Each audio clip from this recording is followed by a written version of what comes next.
எதனால அதிமுக? ஆரம்பத்தில் அதிமுக. ஏன்னா காரணம் என்ன? காரணம்னா எங்களுக்கு பிடிச்சது அதுதான். அந்த அம்மா அரசாங்கம் தான் நல்ல அரசாங்கம். எம்ஜிஆர்லேருந்து இன்ன வரைக்கும் ஏடிஎம்கே தான். இப்போ அம்மா இல்லை இல்லை அம்மா இல்லைன்னா எடப்பாடியார் இருக்கிறாரு. எடப்பாடியார் அவரோட மிஞ்சிட்டாரு. சூப்பராக செஞ்சார். இப்போ அடுத்த முறை அவர் தான் முதல்வர். இந்த ஓட்டுக்கு பணம் கொடுக்கறதும் அவருக்கு நல்லதா கெட்டதா? அது நார்மல். எல்லாருமே பணம் கொடுத்தா தான் இன்னைக்கு போட்டு போடுறாங்க. இல்லைன்னா அது இல்லைன்னா இல்லை. ஓகேங்களா? அதனால் மக்கள் யாருக்கு ஆதரவுட்டா அதிகமாக ஏடிஎம்கே தான் அதிகமாக ஆதரவு. ரொம்ப நன்றி. Okay sir. எங்களுக்கெல்லாம் எதுவும் திமுக தான். நீங்கள் எதனால? அது ஃபஸ்ட்டு இருந்து எங்கள் இதில் அந்த இதில் இப்போ நாங்கள் இந்த ஓட்டுக்கு பணம் கொடுக்கறது வாங்குறது நல்லதா கெட்டதா? ஐயா பணம் கொடுக்க வாங்கினதில்லை.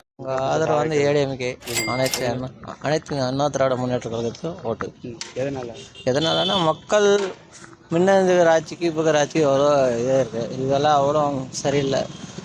அந்த ஆட்சியில் எடப்பாடி ஐயா அவர்கள் நல்லா பண்ணாரு. இப்போ இருக்கிற ஆட்சியில் ஒன்றும் இல்லை. சொன்னாங்க ஆனால் செய்யலை. சொன்ன வாக்குறுதி ஒன்றும் நிறைய இல்லை. ஏதோ ஒன்று ரெண்டு பண்ணாங்க. அதுவும் கரெக்டாக பண்ணலையே. நிறைய இடத்துல பெண்கள் அந்த மாதிரி பாலியல் வன்கொடுமை நடந்திருக்கு. அங்கங்கே இந்த போதைப் பொருள் அந்த மாதிரி ஈடுபாடு நிறைய நடந்திருக்கு. ஸ்கூல் பசங்க அதிகமாக கெட்டதே இதனால தான். இந்த ஆட்சியில் வந்து போதைப் பொருள் அதிகமாக குட்கா அது மாதிரி தடைன்றாங்க. ஆனால் தடை செய்யலை. எல்லாம் அவங்க கேட்டால் அவங்க பிராண்டேன்றாங்க. அவங்களதே கம்பெனி அவங்க இது சொல்கிறாங்க. ஆனால் ஆட்சி மாறி திரும்ப அனைத்து அண்ணா திராவிடம் வந்தால் ஆட்சி நல்லா செயல்படுத்தும்.